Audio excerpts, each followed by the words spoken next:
देख रहे हैं वीआईपी न्यूज। मैं हूं पद्मा कुलदीप। बढ़ते हैं खबरों की ओर। छत्तीसगढ़ राज्य बाल अधिकार संरक्षण आयोग के स्थापना दिवस कार्यक्रम में मुख्यमंत्री भूपेश बघेल शामिल हुए। इसमें बच्चों को नशे की आदत से बचाव, चुनौतियां और समाधान विषय पर कार्यशाला का आयोजन किया गया था। सीएम बघेल ने कहा, मोबाइल एक बड़ी बीमारी के रूप में उभर के सामने आई है। बच्चों का ख्याल रखना जरूरी है।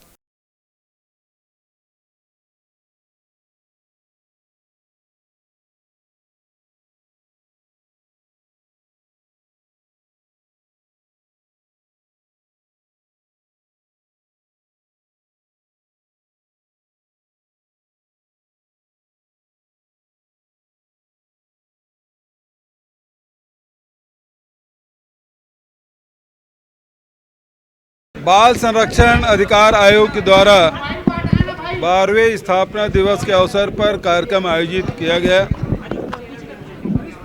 कि एक लड़ाई नशे के खिलाफ और बच्चों को जो आदत किस प्रकार से नशे के आदी होते हैं और उस सब विषयों पे चर्चा की जा रही है, उसे किस प्रकार से बचाना है। और बहुत सारे जो नशे हैं उसके अलावा एक नया नशा आ गया है, वो मोबाइल है।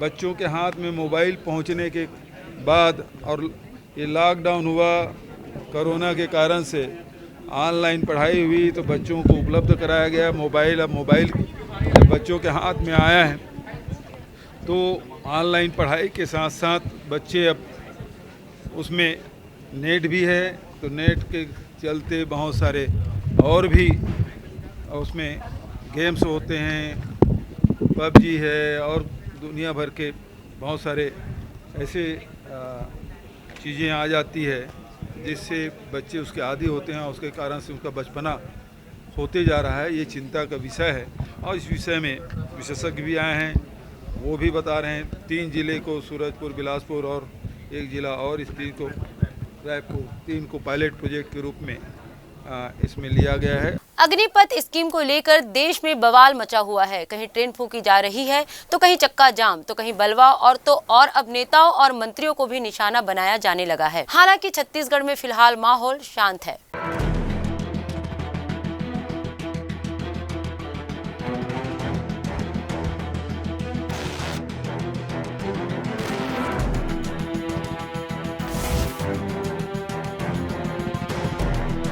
जिस दिन से केंद्र सरकार ने देश में बेरोजगारी कम करने और सेना को युवा करने के उद्देश्य से अग्निपथ योजना की घोषणा की है, तभी से देश में इसके खिलाफ लहर शुरू हो गई है।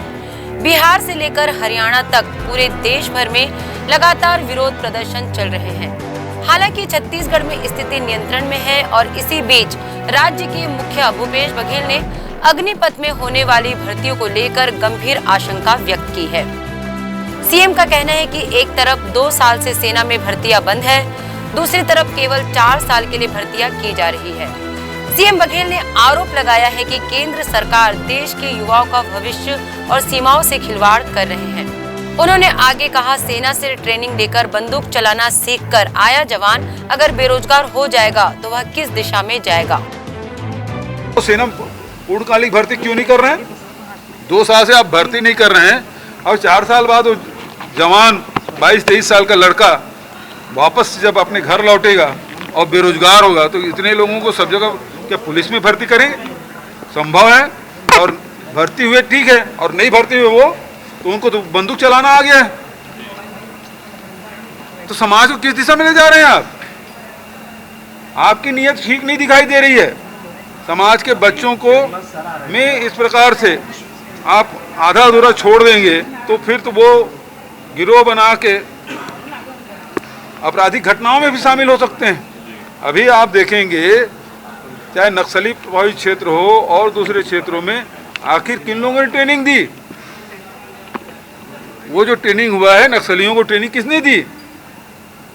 तो यदि ऐसे इस प्रकार के हजारों की संख्या में बिल्कुल नौजवान बच्चे हैं और वो बेरोजगार हो जाएंगे, उसके सामने क्या है? यदि वो गुमराह हो गए तो उस गांव के, उस शहर के, उस प्रदेश की स्थिति क्या होगी?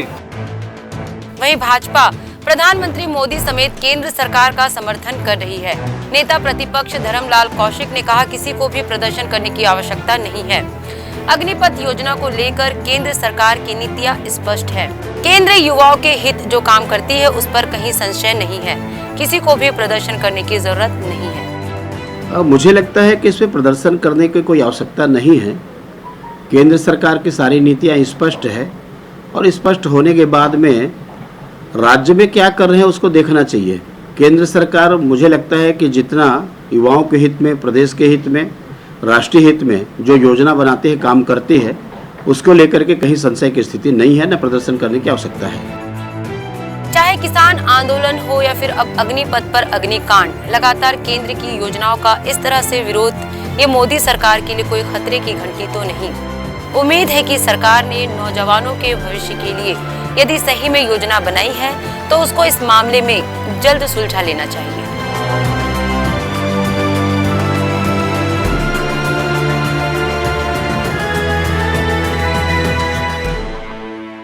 प्रदेश के खाद्य मंत्री अमरजीत भगत की शुक्रवार तड़के अचानक स्वास्थ्य खराब हो गया, जिसके बाद उन्हें अंबिकापुर के होली क्रॉस हॉस्पिटल में भर्ती कराया गया है।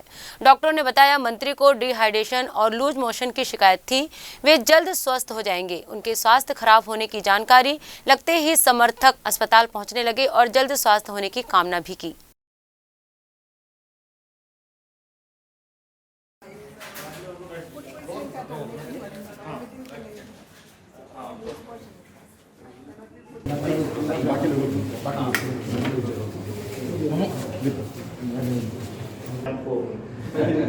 बहुत सही कर रहे हैं। बात कही उनको सुना फोन पर।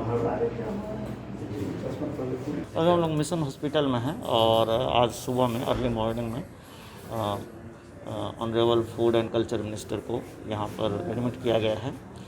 डिहाइड्रेशन और लूज मोशंस की शिकायत थी उनको, तो रात में पूरे अनरेस्ट में थे। अभी ठीक है, स्थिति बिल्कुल सही है। अभी मुलाकात करके मैं निकला हूँ, डॉक्टर से बात हुई है, तो बहुत तेज़ी से रिकवर कर रहे हैं और जल्द ही स्वस्थ होकर के वापस यहाँ से निकल जाएंगे। कल मल्टीपर्पज़ स्कूल में नव प्रवेश बच्चों के एडमिशन कार्यक्रम में शामिल हुए थे मंत्री जी, और उसके बाद फिर घर पहुँचे तो थोड़ा सा उनको हरारत और थकान टाइप का लग रहा था। उसके बाद शाम को लूज मोशन और डिहाइड्रेशन की शिकायत उनको हुई और शाम को ही हम लोग डॉक्टर शमसुद्दोहा के पास गए और उन्होंने दवाई वगैरह दिया। लेकिन रात को और थोड़ा सा उनकी तबीयत बिगड़ी और जो डिहाइड्रेशन वगैरह था वो रुक नहीं रहा था, तो 3-4 बजे मिशन अस्पताल में उनको भर्ती कराया गया। अभी ड्रिप वगैरह चढ़ रहा है, उनकी स्थिति सामान्य है। मुख्यमंत्री भूपेश बघेल गुरुवार देर शाम राजधानी रायपुर के हाट बाजार स्थित जगार मेला का अवलोकन करने पहुंचे। इस दौरान उन्होंने भगवान विष्णु की पूजा अर्चना भी की। बता दें कि भगवान विष्णु के नाम पर हर साल यहां जगार मेला का आयोजन किया जाता है। इस बीच मुख्यमंत्री भूपेश बघेल ने मेले में लगे सभी स्टॉलों का अवलोकन किया और दूर दराज से आए कलाकारों के कलाकृति की प्रशंसा भी की।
जगार मेले में घुमा, बहुत सारे स्टॉल लगे हैं, बहुत सुंदर बना है। आर्टिस्ट लोग सब अपने अपने जो उत्पाद है उसको लेकर आए हैं, खादी और उसके भी हैंडलूम से जुड़ी हुई, और उसमें जो गोदना आर्ट है वो बहुत बढ़िया, और कोंडा गांव का तो बहुत प्रसिद्ध है। साथ ही जो लघु अनुपस्थित जो उत्पाद है वो भी यहाँ है। तो जगार में ज़बरदस्त भीड़ है और डिमांड हो रही है कि इसे 5 दिन और बढ़ाया जाए। प्रदेश के स्वास्थ्य मंत्री टी.एस. सिंहदेव द्वारा कल देर शाम रायपुर के सिविल लाइन थाने में ठगी की शिकायत दर्ज कराई गई है, जिसमें बताया गया है कि व्हाट्सएप के जरिए मंत्री टी.एस. सिंहदेव के नाम और उनकी फोटो का दुरुपयोग किया जा रहा है। शिकायत में ये भी बताया गया कि 2 फर्जी मोबाइल नंबर से विभागीय अधिकारियों को फोन मैसेज के जरिए भ्रामक संदेश भेजकर छल करने का प्रयास किया जा रहा है। जानकारी के अनुसार उनके निवास कार्यालय में कार्यरत अधिकारियों द्वारा सिविल लाइन थाने में इसकी शिकायत दर्ज कराई गई है। वाणिज्यिक कर विभाग में पदस्थ हेमंत सिन्हा, तरुण किरण और नरेश हुर्रा ने मंत्री सिंहदेव के निवास कार्यालय में इस बात की जानकारी दी, जिसके बाद तत्काल ही इसकी शिकायत सिविल लाइन थाने में दर्ज कराई गई है। हाईकमान जो चाहेगा हम सब उस बात को मानेंगे। तो 70 के 70 विधायकों ने ऐसा पत्र मान लीजिए लिखा नहीं लिखा। परसा के तेकौल ब्लॉक के सारे प्रस्ताव को निरस्त करने की मांग को लेकर गोंडवाना पार्टी ने अंबिकापुर शहर में रैली निकालकर एसडीएम को ज्ञापन सौंपा है। इस दौरान सैकड़ों की संख्या में आदिवासी वर्ग शामिल था। दरअसल परसा के तेकौल ब्लॉक के घाट बर्रा में हो रही पेड़ों की कटाई को लेकर ग्रामीण पिछले 109 दिनों से धरने पर बैठे हैं और कई सामाजिक संगठन भी हसदेव के जंगल को बचाने के लिए प्रदर्शन कर चुके हैं। स्वास्थ्य मंत्री टी.एस. सिंहदेव ने पेड़ों की कटाई के मामले में गोली खाने तक की बात कह दी थी। मुख्यमंत्री को ये बयान देना पड़ा था कि अगर स्वास्थ्य मंत्री चाहे तो वहां के एक पेड़ दूर की बात है, कोई एक डंगाल भी नहीं काट सकता। हालांकि इस बयान के बाद जिला प्रशासन ने ग्राम सभा और लोक सुनवाई अनिश्चित काल के लिए स्थगित कर दिया है, लेकिन ग्रामीणों का आरोप है कि परसा के तेकौल ब्लॉक के लिए फर्जी ग्राम सभा कराई गई थी, जिसकी अब तक जांच नहीं हो पाई है। वहीं आदिवासी वर्ग को डर है कि सरकार कभी भी कोल ब्लॉक के लिए पेड़ों की कटाई की अनुमति दे सकती है। इन्हीं सबको देखते हुए गोंडवाना पार्टी ने राजस्थान विद्युत निगम लिमिटेड से हुए सारे प्रस्ताव को निरस्त करने की मांग करते हुए शहर में रैली निकालकर अपना विरोध जताया है। साथ ही राज्यपाल के नाम एसडीएम को ज्ञापन सौंपा। वही मांग पूरी नहीं होने पर उग्र आंदोलन की चेतावनी भी दी है।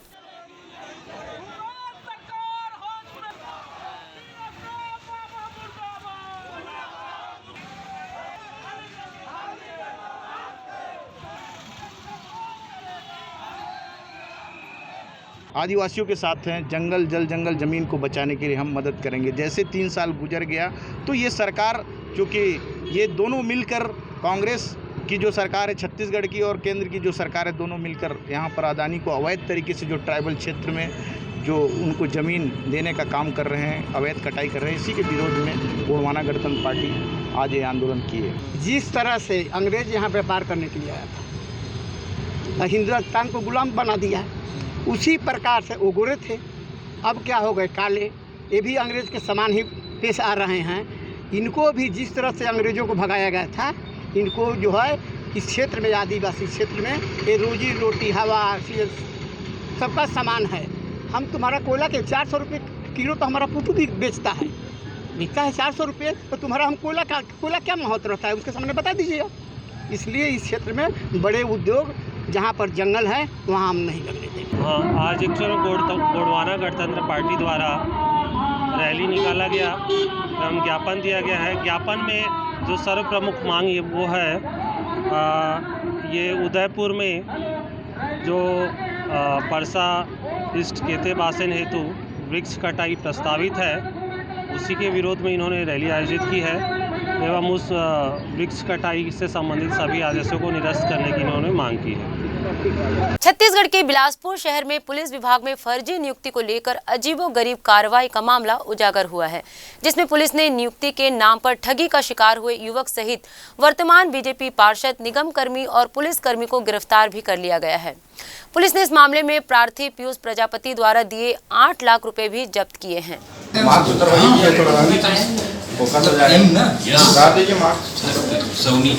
पुलिस विभाग में फर्जी नियुक्ति के नाम पर 420 करने वालों को सिविल लाइन पुलिस के द्वारा गिरफ्तार किया गया है।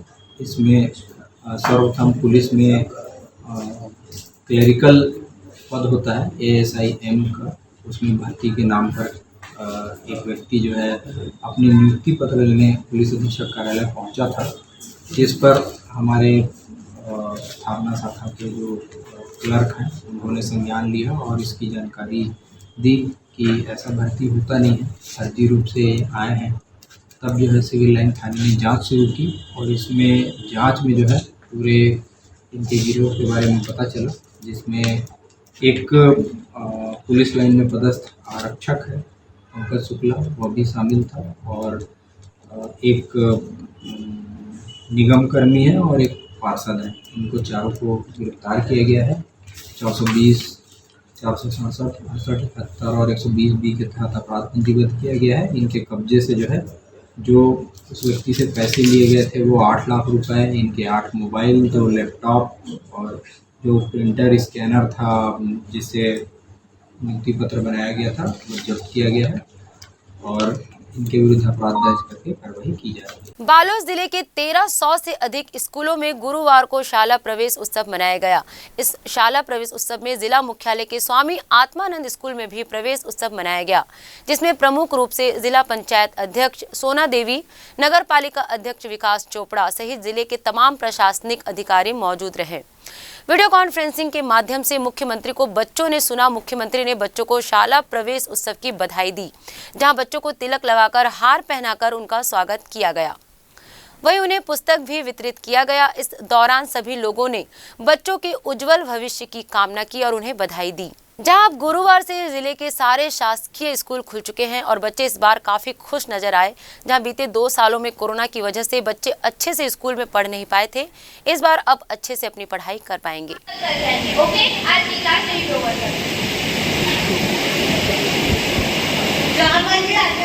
16 जून के उपलक्ष्य में शाला प्रवेश उत्सव यहाँ मनाया जा रहा है। जिला स्तरीय प्रोग्राम स्वामी आत्मानंद स्कूल में आज 20 बच्चों को 6th क्लास में प्रवेश करके मनाया गया।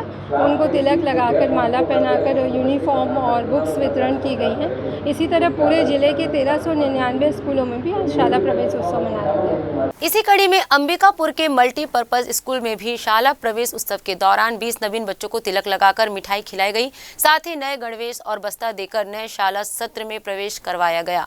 इधर प्रदेश के खाद्य मंत्री अमरजीत भगत ने कहा कि छत्तीसगढ़ सरकार ने शिक्षा को बेहतर बनाने के लिए कई प्रयास किए हैं। कोरोना काल में 2 सालों से शिक्षा पर विराम लगा रहा, लेकिन अब प्रदेश के मुख्यमंत्री भूपेश बघेल ने नए सिरे से इसकी शुरुआत की है। साथ ही कहा कि पढ़ेगा छत्तीसगढ़ तभी तो बढ़ेगा छत्तीसगढ़, कहावत कहते हुए प्रदेश के मुख्यमंत्री को धन्यवाद दिया। इस दौरान प्रदेश के खाद्य मंत्री अमरजीत भगत, लुंड्रा विधायक डॉक्टर प्रीतम राम, नगर निगम अंबिकापुर महापौर अजय तिर्की, जिले के कलेक्टर सहित जिले सभी स्कूलों के शिक्षक शिक्षिका मौजूद रहे। हेमंत सिन्हा जी हमारे बीच पधार चुके हैं, उनका भी हार्दिक अभिनंदन और डॉक्टर प्रीतम राम, उपस्थित आदरणीय अजय अग्रवाल जी,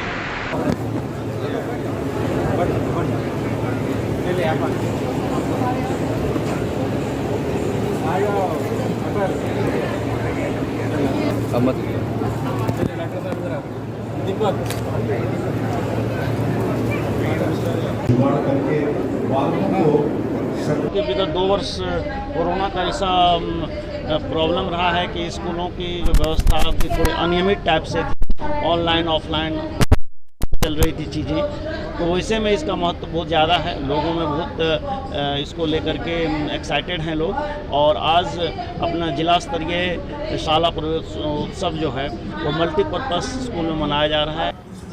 स्कूल से जाने से, शिक्षा से कोई छूट ना जाए, इस अनोखा पहल के लिए माननीय मुख्यमंत्री जी को बहुत बहुत मैं साधुवाद देता हूँ, बहुत बधाई देता हूँ कि छत्तीसगढ़ को शिक्षा के क्षेत्र में आगे बढ़ाने का काम।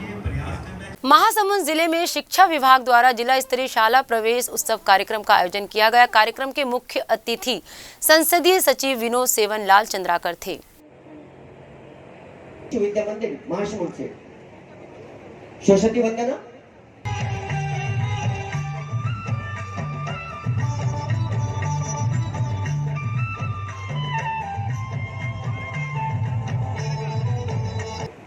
विधि वैष्णव और लव्यांश दंबोली को मुंह मीठा कराकर अध्यक्षता की आसनी पर श्रीमती उषा पटेल जी, अध्यक्ष जिला पंचायत, दिलाने के उद्देश्य से शाला प्रवेशोत्सव के माध्यम से जन जन अभियान करूँ के जिला स्तरीय शाला प्रवेशोत्सव 2022 जिसके मुख्य अतिथि हैं माननीय श्री विनोद सेवनलाल चंद्राकर जी, आदरणीय श्री नीलेश कुमार क्षीरसागर जी, कलेक्टर महासमुंद सहित मंच अतिथियों के करकमलों से मीठा शहीद वस्त्र प्राप्त करते हुए स्वामी आत्मानंद विद्यालय के समस्त विद्यार्थी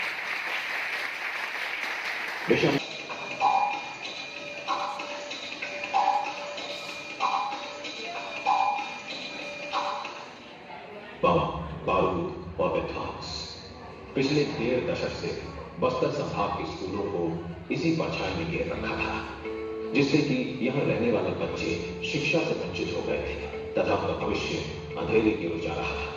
मगर शिक्षा को छीनने वाले हाथ कितने भी मजबूत क्यों न हो, कलम की ताकत उन्हें हमेशा हरा ही देती है। कलम की इसी ताकत को प्रदेश के भविष्य यानी हर एक बच्चे के हाथ में पहुंचाने के अपने दृढ़ संकल्प पर सबसे पहले तो माननीय मुख्यमंत्री जी को मैं धन्यवाद देना चाहूँगा कि आज सुदूर जो क्षेत्र थे, जो नक्सली बेल्ट कहलाता था, नारायणपुर, बीजापुर, सुकमा, दंतेवाड़ा, उसमें लगभग 465 स्कूलें हैं पिछले 15 सालों से बंद थी। उसमें लगभग 260 स्कूलों को आज चालू किया गया। आज से लगातार चलेंगे और लगातार शिक्षा के क्षेत्र में गुणवत्ता बनाने के लिए हमारे माननीय मुख्यमंत्री भूपेश बघेल जी ने जो Swami Atmanand English medium school, Hindi medium school जो खोल रहे हैं, उसके लिए भी उनको धन्यवाद देता हूँ। लगातार शिक्षा के क्षेत्र में ऐसा काम कर रहे हैं कि आज पूरे देश में एक आइकॉन बन चुके हैं। बालोद के ई वैक्सीन स्टोर ने देश में अपनी पहचान बनाई है। आलम यह है कि यहाँ की व्यवस्था और कामकाज वैक्सीन के बेहतर रखरखाव को देखने देश के कई राज्यों के स्वास्थ्य अधिकारी देखने पहुँच रहे हैं। मध्य प्रदेश स्वास्थ्य विभाग की टीम ने स्टोर का निरीक्षण किया और इसे बेहतर बताते हुए मध्य प्रदेश में भी लागू करने की बात कही है। दिल्ली की टीम ने भी इसे देश का मॉडल वैक्सीन बताया था। खास बात यही है कि भारत सरकार के वेबसाइट में इस ई वैक्सीन स्टोर का जिक्र है, जिसे एक बड़ी उपलब्धि के रूप में देखा जा रहा है।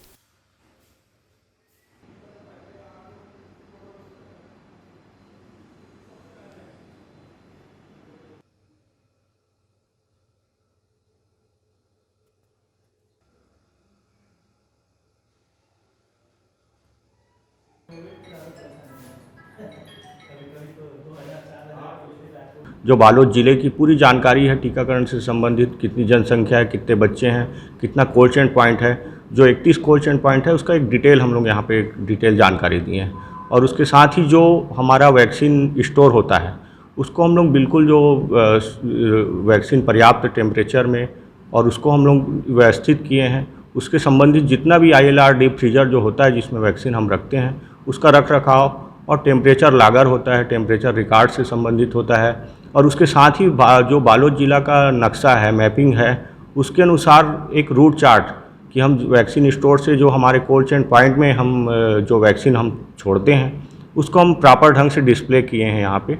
और इसके साथ ही जो हमारा ड्राई स्टोर एक होता है, ड्राई स्टोर जहाँ पे वैक्सीन से संबंधित और अन्य जो सामग्री होती है, वैक्सीन कैरियर, आइस पैक, जो लॉजिस्टिक होते हैं, सिरिंज है, नीडल है और जो MCP कार्ड्स सब होते हैं, उसको हम लोग प्रॉपर ढंग से एक व्यवस्थित किए हैं। मतलब कोई भी जानकारी हमको तुरंत ये मिल जाती है उसको और देखने से कि कितना संख्या में उपलब्ध है, कब उसका एक्सपायरी होने वाला है। दुर्ग में गुरुवार की देर रात कोतवाली पुलिस ने हाईवे ढाबा के पास मवेशियों से भरे एक ट्रक को पकड़ा। इसमें 45 से अधिक गौवंश को भरकर दुर्ग जिले के पथरा गांव से नागपुर के कत्ल खाने ले जाया जा रहा था।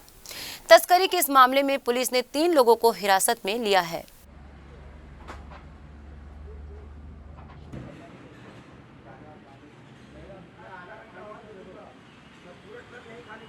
करीबन 2:30-3 बजे सूचना पर जो है मवेशियों से भरा कंटेनर पकड़ा गया है। इस पर अपराध पंजीबद्ध कर विवेचना में लिया गया है। जो कंटेनर किस तरफ से आ रहा था, ऐसा कुछ पता चल पाया? वो विवेचना में अभी क्लियर होगा, अभी पूछताछ जारी है। दिन रात एक कर मासूम राहुल की जान बचाने में लगे रेस्क्यू टीम को गुरुवार को मुख्यमंत्री भूपेश बघेल ने सम्मानित किया। उन्होंने कहा कि संकट आए, संघर्ष आए, लेकिन हिम्मत बनी रही। रेस्क्यू टीम को बधाई देते हुए उन्होंने कहा, विपरीत परिस्थितियों में भी आप सभी डटे रहे, कड़ी धूप में खुले मैदान में लगातार संघर्ष करते रहे। राज्योत्सव के अवसर पर इनका सार्वजनिक सम्मान कराया जाएगा। इस पूरे घटनाक्रम की डॉक्यूमेंट्री बननी चाहिए ताकि लोग इसे देखें, समझें और भविष्य में इस तरह की घटना को टाला जा सके। जिला प्रशासन की एक और team Shri CL Nirala ji, Sandeep Oyam ji, Shri Rajesh Nayak ji, Shri Sandeep Chand, Shri Kamal Jyoti Jayre, doctor RK Singh, doctor Anil Jagat, doctor BN Jagriti, doctor Alok Mangalam, doctor KK Silar, Shri Kiran Kumar Dahariya, Shri Dinesh Kumar Chandra, Shri Nand Kishore Ratre, Shri Bhagwat Prasad Sahu, Shri Ramesh Sahu, Shri Phool Saheb Patel.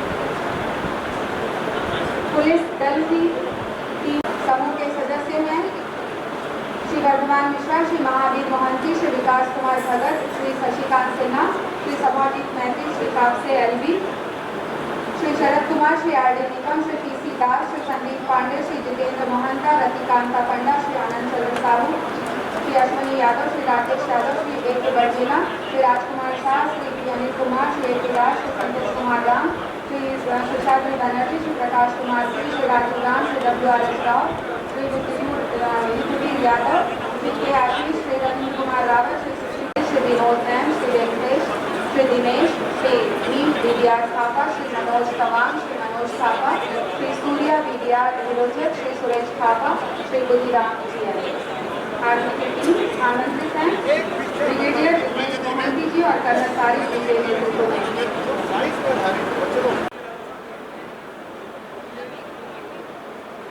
इसके बाद पब्लिक सपोर्ट दल नंबर 1 तैयार रहेंगे। मैं नाम पुकार रही हूँ। श्री कावेश शाह, श्री इमरान टेक्निकल हेड, श्री अंजू बच्चे राहुल को बोर्डर से अंदर जाकर सुरक्षित बाहर लाने वाले, श्री थोरल महिला मशीनरी मुबीन को बहुत ही सफल और सार्थक बनाने में अपनी अहम भूमिका अदा की है। पब्लिक सपोर्ट दल 2 मंच पर है और माननीय मुख्यमंत्री महोदय से सम्मानित हो। इसके बाद तैयार रहेंगे पब्लिक सपोर्ट दल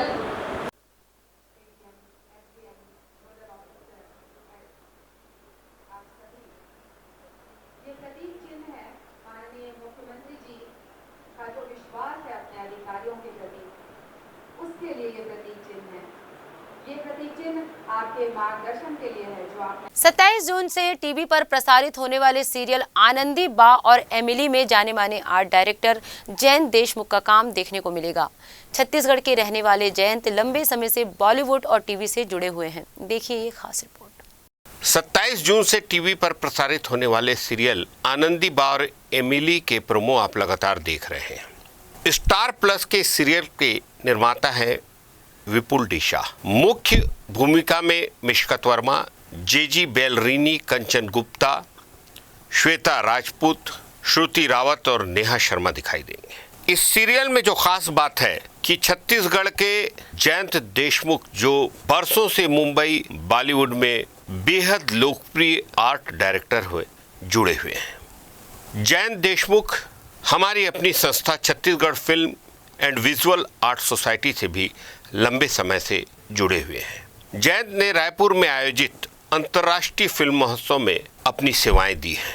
उल्लेखनीय है कि इसी संस्था से जुड़कर जयंत देशमुख ने शिवाजी सावंत के बेहद चर्चित नाटक मृत्युंजय के 18 शोज पूरे देश भर में किए हैं। इस बुलेटिन में फिलहाल इतना ही। देखते रहिए VIP न्यूज़। नमस्कार।